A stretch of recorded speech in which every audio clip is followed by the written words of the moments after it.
Bago nagsimula ang confirmation of charges ni dating Pangulong Rodrigo Roa Duterte dyan sa The Hague sa The Netherlands, nagtipon-tipon at nagkaisa ang ilang mga Pilipino para ipamalas ang kanilang suporta sa dating Pangulo. Report mula kay Vin Pascua.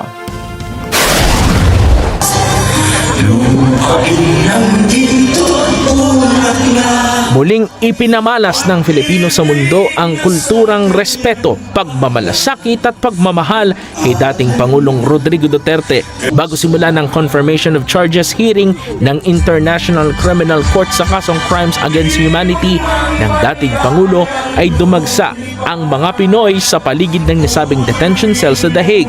Kabilang naman sa nagbigay ng suporta si Alvin Zarate na naniniwalang oportunidad ng depensa na maipakitang walang kasalanan ang dating Pangulong Duterte sa naging polisiya nito na tuldukan ang problema sa droga noong kanyang administrasyon sa Pilipinas.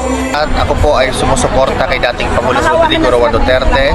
Ang opinion ko po sa confirmation of charges hearing, this is an opportunity for the prosecutor to actually substantiate or argue before the court the charges held against the former president, and it is the job of the defense to also challenge the pieces of evidence that it is not sufficient to push through trial, sir. Nandito po ako sa labas ng ICC sa court mismo para ipakita ang pagsuporta ko kay dating Pangulong Rodrigo Roa Duterte na alam ko naman wala siyang ginawang mali. Kung hindi, ang pagmahal lang sa bayan at to pa rin ang kanyang promise when he ran for the presidency. Ako po ay mananatiling tapat sa simulat sa pagpapakita ko ng suporta kay dating Pangulo. At ito ay gagampanan ko hanggang sa dulo. Sinabi naman ni Ms. Lucky Charm Richelle Solde na bagaman hindi makatarungan ng pagkulong kay FPRRD sa ICC cell, hangad naman niyang maging maayos ang kalusugan nito at maging tama ang proseso sa kanyang kaso.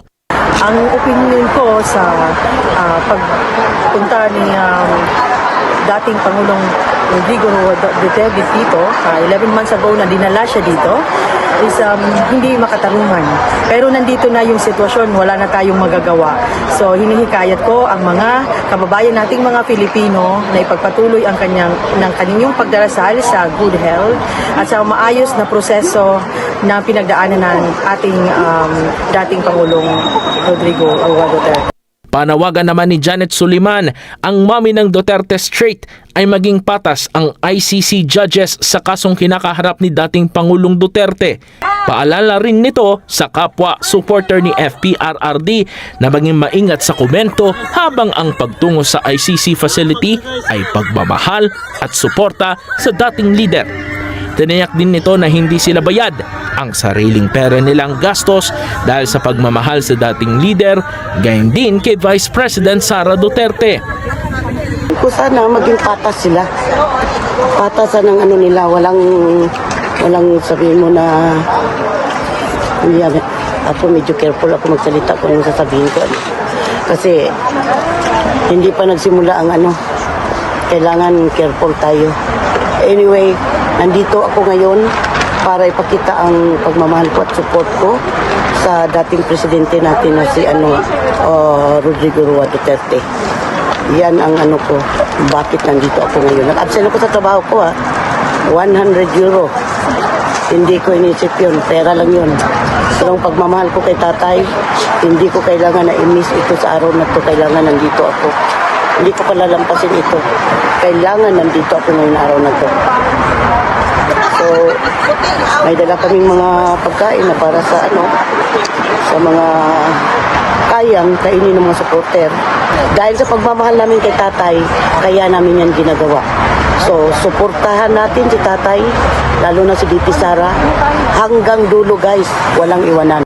Samantala, bitbit din ng mga Pinoy ang banner kung saan nakasaad ang panawagang ICC Do Not Let Money Stand Between Democracy, Free Duterte, gayon din ang Philippine flag.